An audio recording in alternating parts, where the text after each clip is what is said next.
নমস্কার বন্ধুরা, আমি মধুমিতা। ওয়েলকাম টু মধুমিতার রান্নাঘর। আজ আমি হাজির হয়েছি আপনাদের সামনে আরও একটি নতুন রেসিপি নিয়ে, সম্পূর্ণ নিরামিষ ডিমের কারি। রেসিপিটি পুরো দেখার অনুরোধ রইল। আর আপনারা যদি আমার চ্যানেলে নতুন ভিউয়ার্স হন, আমার চ্যানেলটিকে সাবস্ক্রাইব, লাইক এবং কমেন্ট করে আমার পাশে থাকবেন। তো চলুন পুরো রেসিপিটি দেখার অনুরোধ রইল। এখানে আমি নিয়ে নিয়েছি প্রায় 500 গ্রাম মতো ছানা। ছানাটাকে খুব ভালো করে জল ঝরিয়ে নিয়ে একটু মাখিয়ে নেব। এখানে দিয়ে দিয়েছি আমি একটা ছোট সাইজের আলু, সেদ্ধ করা আলু ভালো করে ম্যাশ করে নিয়েছি পরিমাণ মতো নুন এবং একটু ধনের গুঁড়ো আর গরম মশলার গুঁড়ো। এর থেকে বেশি কিছু মশলা এখানে দেওয়ার দরকার নেই। আর সামান্য পরিমাণে আদা বাটা। সব কিছু উপকরণগুলোকে দিয়ে বা ভালো করে হাত দিয়ে আলুটাকে মাখিয়ে নেব। আর এটা যেন বাইন্ডিংটা খুব সুন্দর হয়, তার জন্য আমি দিয়ে দিয়েছি 3 চামচ মতো কর্নফ্লাওয়ার। কর্নফ্লাওয়ারের জায়গায় কিন্তু আপনারা ময়দাও ব্যবহার করতে পারেন। কর্নফ্লাওয়ারটা দেওয়ার জন্য এটা খুব বাইন্ডিংটা সুন্দর হবে এবং গাটা কিন্তু খুব মসৃণ হবে, ভেঙে যাবে না। কর্নফ্লাওয়ার দেওয়ার পরেও কিন্তু সুন্দর করে মাখিয়ে নিয়েছি, তবে এটা একটা টাইট ডো তৈরি করতে হবে। একদমই এখানে কিন্তু কোনো রকম জল ব্যবহার করা যাবে না। এটা আমি সুন্দর করে মাখিয়ে নিয়েছি। খেয়াল রাখতে হবে যেন এর মধ্যে কোনো রকম গোটা না থাকে। তারপরে এখান থেকে একটু সামান্য অংশ আমি ছানাটা আলাদা করে নেব। এই অংশটার মধ্যে আমি এবার দিয়ে দেব সামান্য পরিমাণে হলুদ গুঁড়ো।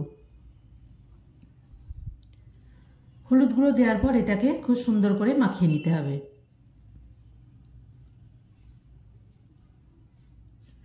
দেখুন খুব সুন্দর করে কিন্তু এটা হলুদ দিয়ে মাখিয়ে নিয়েছি। তারপরে এই ছোট অংশটা থেকে কিন্তু হলুদ অংশটা থেকে এভাবে ছোট ছোট করে আমি বল বানিয়ে নেব।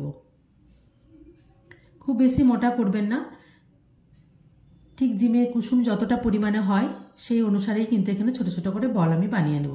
এদিকে সাদা অংশটা থেকে কিছুটা বানিয়ে নিয়েছি। তারপরে এটাকে হাত দিয়ে খুব ভালোভাবে একটু পাতলা করে নিতে হবে। ভেতরের মধ্যের অংশটা হলুদ অংশটা দেওয়ার পরে কিন্তু এটাকে হাত দিয়ে ভালো করে মুড়িয়ে দিয়ে একটা সুন্দর গোল করে কিন্তু ডিমের শেপ আকৃতি করে নিতে হবে।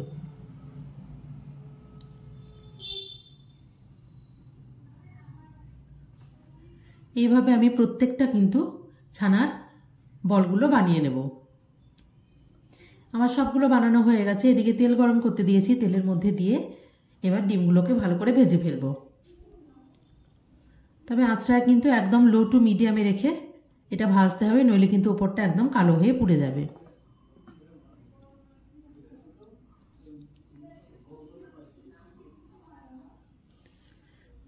খুব ভালোভাবে উল্টে পাল্টে এগুলোকে ভেজে নিয়েছি, তবে একদমই লাল করে ভাজার কোনো দরকার নেই। এবার এগুলোকে তুলে নেব।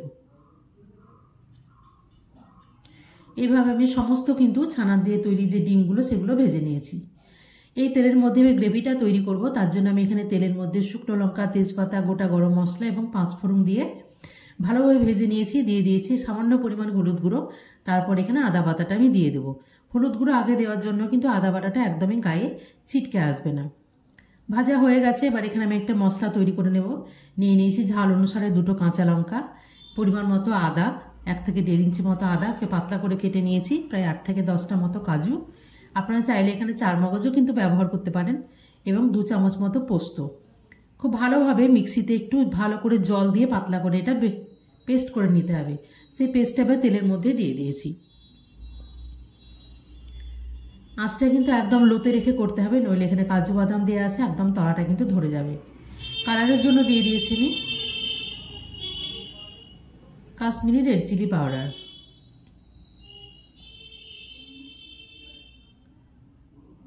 কালারটা কিন্তু খুব সুন্দর আসে রেড চিলি পাউডার দিলে, কিন্তু ঝাল একদমই হয় না।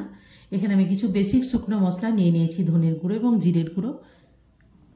ভালোভাবে দিয়ে এবার এখানে একটু সামান্য পরিমাণ জল মিশিয়ে কিন্তু মশলাটাকে খুব ভালোভাবে কষিয়ে নিতে হবে।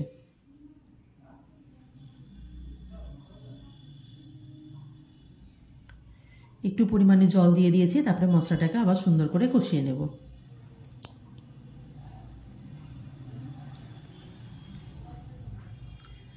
একদমই কিন্তু ফুটতে শুরু করেছে। দিয়ে দিলাম পরিমাণ মতো লবণ এবং সামান্য পরিমাণে চিনি। যেহেতু এটা নিরামিষ রান্না, তাই একটু মিষ্টি মিষ্টি স্বাদ অবশ্যই ভালো লাগবে। আর দিয়ে দিলাম আমি এখানে কসৌরি মেথি, প্রায় 1 চামচ মতো। তারপর সব উপকরণগুলোকে ভালোভাবে এখানে মিশিয়ে দিয়েছি। এদিকে ফুটতেও শুরু করেছে। তবে গ্রেভিটা আপনারা আপনাদের ইচ্ছে মতো যতটা দরকার ততটা জলটা ব্যবহার করবেন। এবার আমি এখানে আগে থেকে ভেজে রাখা যে ছানার ডিমগুলো সেগুলো এবার দিয়ে দেবো এখানে। তবে একদমই বেশি করে ফোটানোর দরকার নেই, নইলে কিন্তু এগুলো ভেঙে যেতে পারে, যেহেতু খুব নরম অংশ, তাই এগুলো কিন্তু একদমই বেশি ফোটাবো না। সবগুলো এখানে দিয়ে দিয়েছি, একদম ফুটতে শুরু করেছে। এখন কিন্তু গ্যাসটাকে একদমই অফ করে দেব। দিয়ে দিয়েছি গরম মশলা গুঁড়ো এবং সামান্য পরিমাণে ঘি। তারপর এটাকে স্ট্যান্ডিং টাইম দিলেই কিন্তু তৈরি একদম নিরামিষ ডিমের কারি। ভাত, লুচি, রুটি, পরোটা, যে কোনো নিরামিষ বা আমিষ দিনেও কিন্তু আপনারা এটা